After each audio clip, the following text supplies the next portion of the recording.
આજરોજ રાજકોટ મ્યુનિસિપલ કોર્પોરેશનની સ્ટેન્ડિંગ કમિટીએ ભારતીય જનતા પાર્ટીના સૌ કોર્પોરેટરશ્રીઓની અધ્યક્ષતાની અંદર અને માનનીય ભારતીય જનતા પાર્ટીના પ્રમુખ શ્રી મુકેશભાઈ દોશીની ઉપસ્થિતિમાં આજે ભારતીય જનતા પાર્ટીના સૌ સભ્યશ્રીઓ રાજકોટ મહાનગરપાલિકાનું નવા વર્ષનું અંદાજપત્ર આજે મંજૂર કર્યું છે।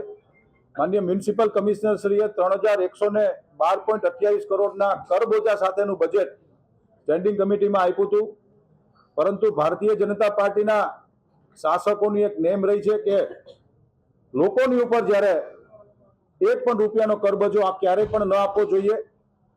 મહાનગરપાલિકાએ આવકના સ્ત્રોત ઊભા કરવા જોઈએ, તેના ઉપર ભાર રાખીને એક પણ રૂપિયાના કરબોજો વગર નવા નાણાકીય વર્ષની અંદર રૂપિયા 3118.7 કરોડનું એટલે કે માનનીય કમિશનરે જે 3112.28 કરોડનું બજેટ સોંપ્યું હતું એની ઉપર 6 કરોડની વધુ વિકાસ કામોની યોજનાઓને જાહેર કરીને આજે મહાનગરપાલિકા રાજકોટ શહેરનું બજેટ અમે લોકોએ મંજૂર કર્યું છે।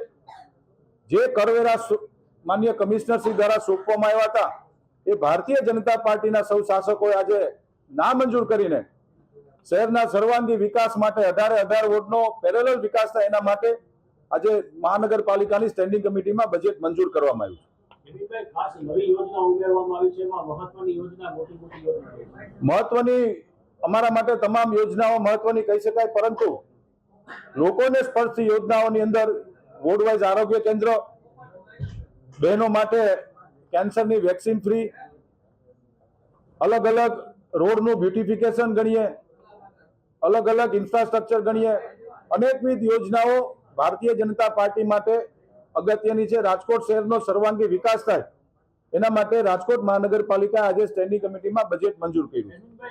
રામનાથ મહાદેવ છે, રાજકોટના દેવ છે, નોટિફિકેશન પહેલા ત્યાં પાણી ગંદુ ન જાય, દર વર્ષે જાય છે, રિપોર્ટિંગ કરીને તમે જોવો છો, તો આના માટેના પ્રયાસો બ્યુટિફિકેશનની કોઈ અત્યારે જરૂર નથી। એની પહેલા પાણી ગંદુ પાણી દર વર્ષે જાય છે, જ્યારે પહેલો વરસાદ આવે ભયંકર સ્થિતિ ખરાબ હોય। બ્યુટિફિકેશન શબ્દ એક હેડ છે, પરંતુ રામનાથ મહાદેવને પડતી તમામ મુશ્કેલીઓ, આપનો પ્રશ્ન ખૂબ સારો અને સાચો છે।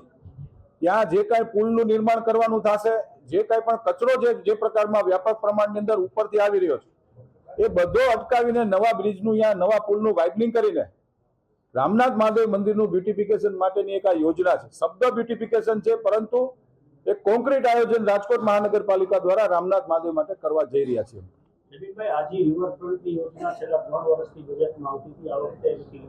ના, ગયા વર્ષે પણ આજી રિવરફ્રન્ટની યોજના નથી લીધી, નવા નાણાકીય વર્ષમાં પણ નથી લીધી।